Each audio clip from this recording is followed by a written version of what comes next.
le temps, on en retient surtout qu'il passe. Le temps qu'on a vécu, on se retourne vers lui, qu'est-ce que ça a passé? Ça passe, et il continue à passer. Et j'ai vu l'autre jour, il y avait un colloque très savant sur l'irrésistible avance du temps. Je crois que les responsables ont dû se sentir vieillir et dû dire merde, ça avance, qu'est-ce qu'on fait? Et j'ai été frappé par justement le fait que quand on se fixe, quand on pense essentiellement au passage du temps chronologique, voilà, on vieillit, etc. On ne pense pas à un autre temps qui est, je dirais, porté par des objets ou par des événements.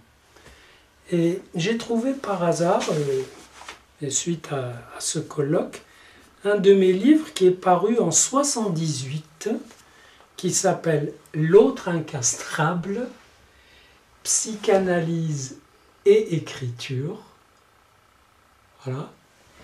Et il y a là-dedans un gros texte sur le temps, voilà, qui s'appelle « Temps ».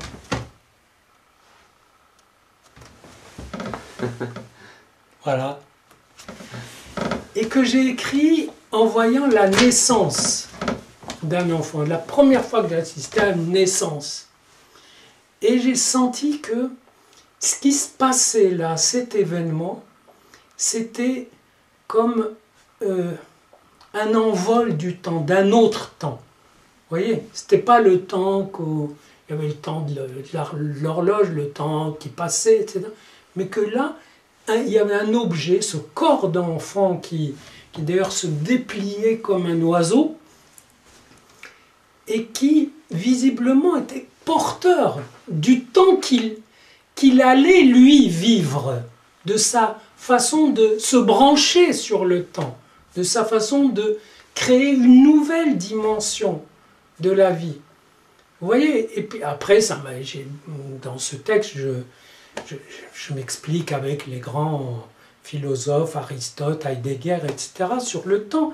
Mais je partais de l'idée que s'il y avait ça pour l'enfant qui naît, qui se projette comme ça, venant d'un autre monde, en quelque sorte d'une autre dimension, et qui va avoir son temps à lui, qui va commencer une nouvelle origine, qui est branchée sur l'origine des parents, etc. Mais l'idée qu'il y a des objets que j'appelle des objets temps, des objets qui portent du temps. Une œuvre d'art, quand elle est réussie, c'est un objet temps. C'est-à-dire un objet où l'artiste a mis les machines chroniques et chronologiques de ses fantasmes, où il suscite les fantasmes du spectateur, où donc toute une autre temporalité se met en place, se met en route, qui fait que c'est un peu comme une bulle en dehors du temps normal dans lequel ça baigne. C'est comme un bateau.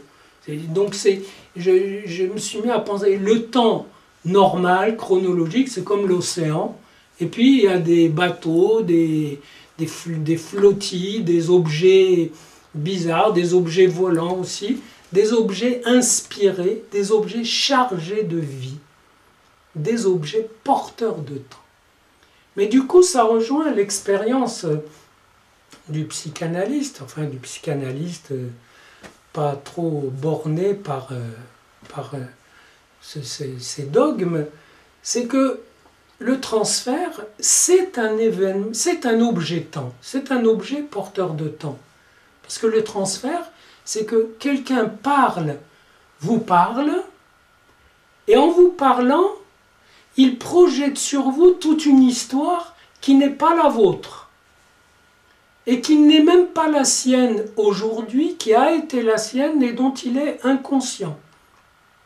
Et dans cette projection se crée une situation qui littéralement flotte en dehors du temps. C'est comme un bateau. Il s'agit de ne pas trop se faire mener en bateau. En prenant à la lettre ou en croyant et être proche de ce qui se raconte.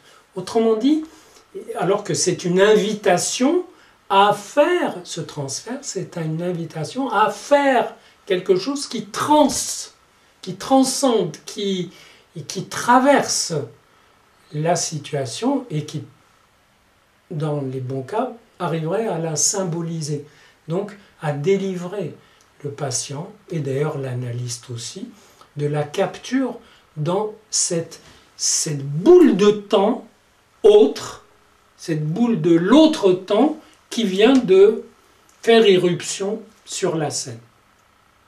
Et d'une certaine façon, un symptôme, c'est aussi un objet temps. Un symptôme, voilà, un gros bobo, un tic, comme ça, une addiction irrésistible à l'alcool, à une drogue, etc. C'est une célébration d'un temps qui serait arrêté, mais qui tournerait sur lui-même, qui serait donc un autre temps. Autrement dit, pour moi, impossible de penser le temps simplement dans son avance irrésistible vers la mort, qu'on personnifie d'ailleurs, bizarrement, alors que la mort, ça veut dire simplement que vous n'avez plus rien à vivre. Alors vous êtes mort. Mais tant qu'il y a la mort n'est pas un personnage. La mort, c'est l'événement qui dit que vous avez fini votre assiette et que on est prêt à vous en resservir, vous n'en voulez plus. Donc, c'est pas du temps, c'est la fin de tous les potentiels de temps, à la fois le temps qui passe et des objets de temps qui surgissent et qui peut-être renouvellent notre approche du temps chronologique.